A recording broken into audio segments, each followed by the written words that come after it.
Human rights activist ہیں, وکیل ہیں, لیکن آج ہم ان سے انسانی حقوق کے بارے میں کم پوچھیں گے ضرور کہ صورتحال کیا ہے بلوچستان میں, لیکن ہم ان سے پوچھیں گے یہ کہ جو نوجوانوں میں یہ ٹالرنس کی کمی بلوچستان میں ہے یا نہیں ہے, اور یہ نوجوانوں سے ہم تقاضا کیوں کرتے ہیں کہ ان میں ٹالرنس ہو, اور کس قسم کی ٹالرنس ہو. Thank you peeps for invitation. Thank you. مجھے سر نے کہا کہ آپ اسٹوڈنٹس میں بیٹھے, ہم بھی اسٹوڈنٹس ہی ہیں, ہم لرن کرتے ہیں, آخر تک ہی سیکھتے ہیں. Thank you. کل میرا سیشن تھا, میں بھول گئی تھوڑا, میرا بھی برین پروسیس خراب ہے, تو مجھے 20 تاریخ لگا تھا, حالانکہ وہ 21 تھی, تو میں اس پہ معذرت خواہ ہوں. جی, بلوچستان میں اسپیسیفکلی اور تھرو آؤٹ پاکستان ہمارا جو ہماری جو پالیسی لیول پہ جو ہماری تھنک ٹینکس ہے یا جو ہماری ریاست کے جو ستون ہے, وہ بہت زیادہ ایکسپیکٹیشنز رکھتے ہیں یوتھ سے کہ وہ یوتھ یہ کرے تو یوتھ وہ کرے, but they are not offering anything for the youth. ابھی جہاں تک بات ہے کہ ٹالرنس کی, تو میرے خیال میں پاکستان میں یوتھ سے بڑھ کر کوئی بھی ٹالرنٹ نہیں ہے.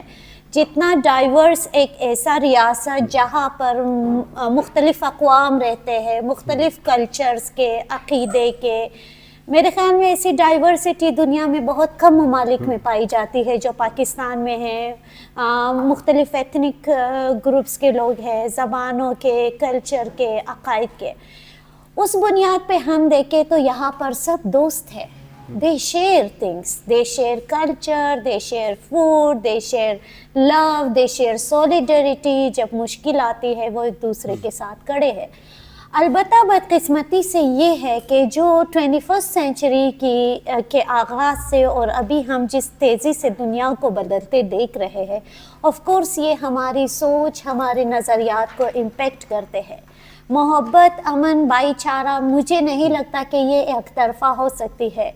آپ ہمیں قتل کریں اور ہم سے یہ توقع کریں کہ ہم بس کہیں امن بھائی چارہ, امن بھائی چارہ, یہ کچھ وقت کے لیے چل تو سکتا ہے, مگر لانگر ٹرم میں یہ چل نہیں سکتی, کیونکہ ون سائیڈڈ جب پالیسیز آتے ہیں تو وہ دونوں کو انگیج نہیں کرتے. پاکستان کا یہی سب سے بڑا مسئلہ ہے کہ یہ نوجوانوں کو روزگار نہیں دیتے. نوجوان جو کانفلکٹ زونز میں رہتے ہیں, ان کا کلیکٹیو ہیلنگ کہیں پر بھی نہیں ہوا ہے.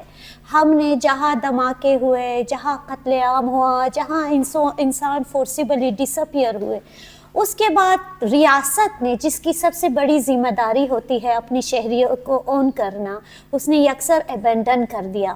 مثال کے طور پہ ایک بلاسٹ ہوتا ہے, خبر ٹکر چلتی ہے, لاشیں ہوتی ہے, تدفین ہوتی ہے, ٹیمپررلی وہ ایک بریکنگ نیوز تو بن جاتی ہے, مگر اس کے بعد کوئی پلٹ کے نہیں دیکھتا کہ وہ کس مینٹل ایموشنل سوشل پریشر سے گزر رہے ہوتے ہیں, اور خاص کر اکنامک پریشر سے. اور جب یہ پریشر انسان کے اندر بہت زیادہ بڑھنے لگتی ہے تو آف کورس جب ون سائیڈڈ آپ کو کوئی گلے نہیں لگاتا, کوئی آپ کو ہیل نہیں کرتا, تو وہ اگلی شکل میں آ جاتی ہے. پھر ہم کہتے ہیں اچھا بلوچ یوتھ تو ریڈیکلائزڈ ہے, سنی یوتھ تو یہ ریڈیکلائز ہے, اچھا بچے القاعدہ میں چلے گئے, اچھا بچے زینبیون میں چلے گئے, اچھا بچے جو ہے BLA جوائن کی, مگر ہم نہیں دیکھتے کہ بچوں کی سٹوریاں کیا ہے, یہ بچے کہاں تھے, کہاں سے ان کی پروسیس ہوئی ہیں. تو مجھے لگتا ہے کہ جو ٹالرنس کے ساتھ رسپیکٹ کو بڑا پروموٹ کرنا چاہیے. بالکل, ہاں, رسپیکٹ, اور یہ انکلوسیوٹی کے اندر ایک رسپیکٹ بھی ہے, اور اگلے سیشن میں ہم اس پہ بات کریں گے کہ یہ ہم کر کیوں رہے ہیں اور انکلوسیوٹی ہے کیا. لیکن یہ بتائیے کہ آپ ٹالرنس کو لیتے کیسے, کیا ڈیفینیشن کیسے کرتے ہیں وکیل کے طور پہ, لیگل اس کی باؤنڈریز کیا ہیں ٹالرنس کی؟ میرے خیال میں ٹالرنس کا جب ہم لغوی معنی لیتے ہیں تو وہ برداشت ہے. برداشت نیگیٹو بھی ہے, برداشت پازیٹیو بھی ہے. میں آپ کو برداشت کر رہی ہوں, I don't like you but I tolerate you. اگر ہم کہیں کہ میں آپ کو رسپیکٹ کرتی ہوں باوجود کہ میں آپ کے ساتھ ڈس ایگری کرتی ہوں, تو وہ ٹالرنس کا تھیم بدل جاتا ہے. ہمارے ہاں کہتے ہیں مجھے اس کا قوم پسند نہیں بٹ ہم اس کو برداشت کر رہے ہیں. دیٹ از دی ٹرمینالوجی جو لارجر میننگ ہوتی ہے ٹالرنس کی, جو نیگیٹو بھی ہے پازیٹیو بھی. مگر میرے نظر میں ٹالرنس وداؤٹ رسپیکٹ ایگزسٹ نہیں کرتی. آئین پاکستان ٹالرنس پہ بہت زیادہ فوکس کرتی ہے. وہ سماجی ہم آہنگی, محبت, ڈائیورسٹی, ان سب کی پروموشن کو آئین کا حصہ مانتی ہے, جو ایک ریاست کا ستون ہے.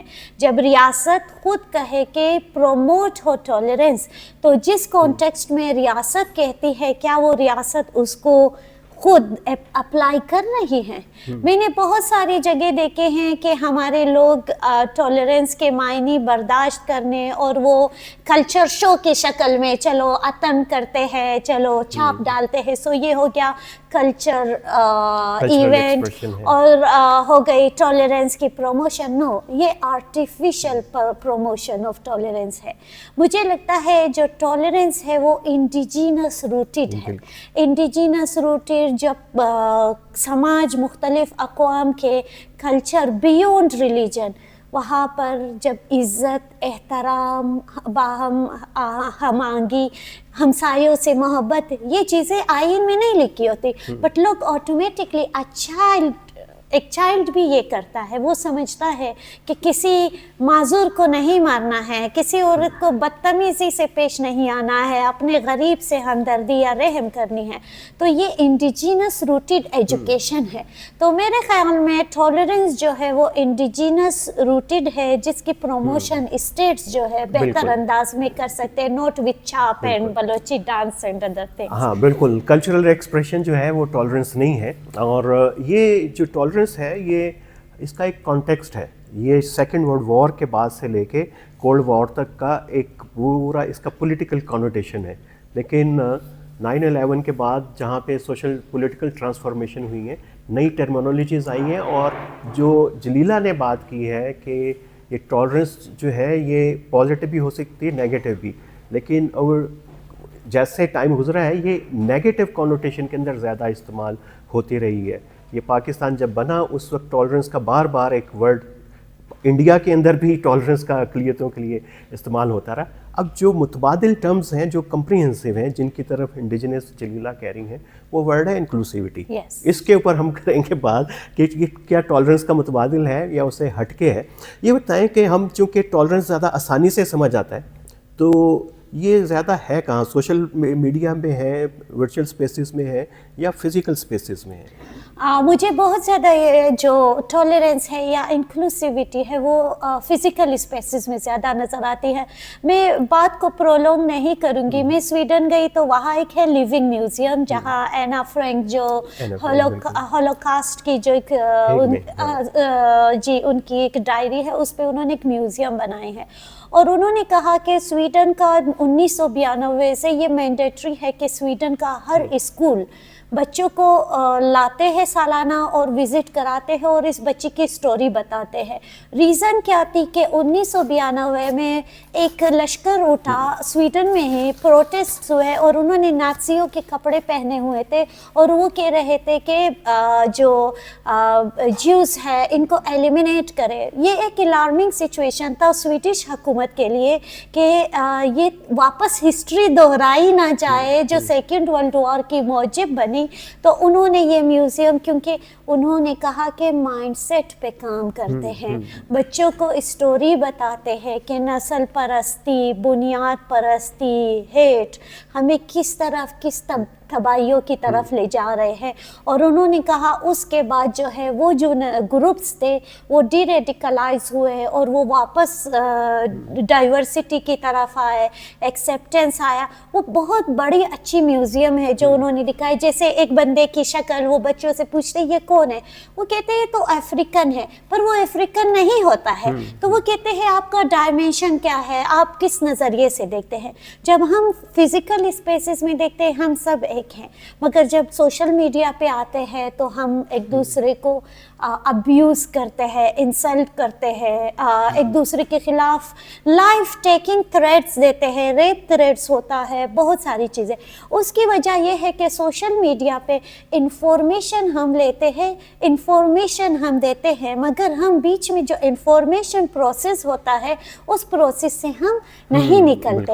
اس لیے ہم فوراً سے 10-10 سیکنڈ میں انفارمیشن کو اسکرول کر رہے ہوتے ہیں اور ہم آگے جا رہے ہوتے ہیں. مثال کے طور پر دنیا میں ہم دیکھتے ہیں فلسطین ایک بہت بڑا ایک ہمارے صدی کا مجھے لگتا ہے سب سے بڑی نسل کشی ہوئی, پوری آبادیاں تباہ ہوئی, مگر وہ کیسے نارملائز ہوا کہ ہم 10 سیکنڈ میں اس کو اسکرول کر کے آگے بڑھتے ہیں.